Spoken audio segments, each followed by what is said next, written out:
संत असतो तो भगवंत असतो. तेज वायू वायूकडे गेले की हे वायू देवता तुझ्याकडे कोणता गुण आहे? ते वायू देवता म्हणे मी सर्वांच्या आत आहे, सर्वांच्या बाहेर आहे आणि सर्वत्र आहे. सर्वांच्या आतही आहे, बाहेरही आहे. दुसऱ्या जगात मी जर नसेल तर या जगात जग जिवंत राहू शकत. मी जर नसेल तर जग जिवंत राहू शकत नाही. शरीरामधून प्राण आहे, पंच प्राण पंच उपप्राण. आणि जर प्राण जर निघून गेला तर शरीर निर्जीव होते, लक्षात ठेवा. मग मी सर्वत्र आहे, माझ्याशिवाय चालू शकत हा कारभार चालू शकत नाही. मग दत्तात्रयाने तो व्यापक गुण घेतला. काय घेतला? वायूपासून. वायू जसं सगळीकडे आहे, त्याचं बिराळ एका जागेवर नाही आहे. वायू सर्वत्र त्याचं बिराळ एका जागेवर नाही आहे. असं संतांना एका जागेवर बसू नये, चालत राहा. काय करा? सगळीकडे फिरत राहा. मग गेले आकाशाकडे. हे आकाश देवता तुझ्याकडे काय गुण आहे?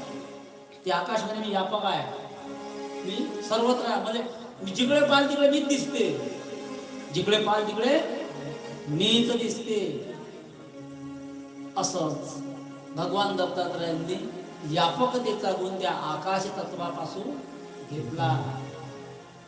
मग सूर्याकडे गेले. सूर्याने पण विचारलं तुझ्याकडे काय आहे? सूर्य म्हणते मी नियमित आहो म्हणून सारा जगाचा कारभार नियमित होऊन राहिला. मी नियमावर जागतो, नियमावर मावळतो. आणि जर म्या जर थोडीशी जर एक सेकंद जरी चुकवला ना जगामध्ये प्रलय होऊन जाईल.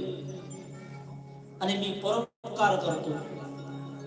काय करतो? परोपकार.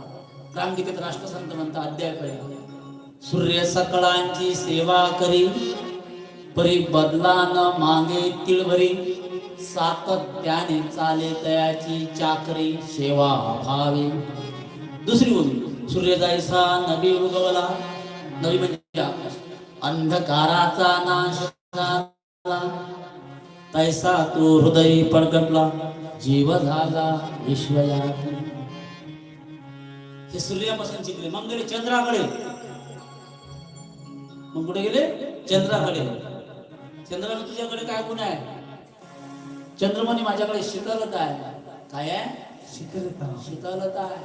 मी प्रत्येकाला शीतलता प्रदान करतो. एवढंच नाही तर मी अमरतेचा संदेश देतो या जगाला. कोणता संदेश? अमरतेचा. जगद्गुरु तुकोबांना अमर हा अमर हा. मी कशाला संदेश देतो? दिवा लावा. अमर हा अमर व्हा. मी अमर आहे. लोकांना वाटते मी पौर्णिमा निघाली दिसतो, अमाशाला तिथं गायब. कसं दिसत? देहाशी जन्मनाशु. भागवत. देहाशी जन्मनाशु, आत्मा नित्य अविनाशी. या लागी हिमांशु, गुरु म्या केला.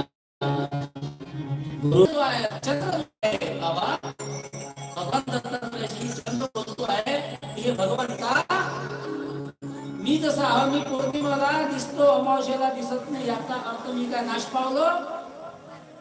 आणि मग ती संधी दत्तात्रयांनी लावली शरीराशी. ते शरीर गीता अध्याय दुसरा.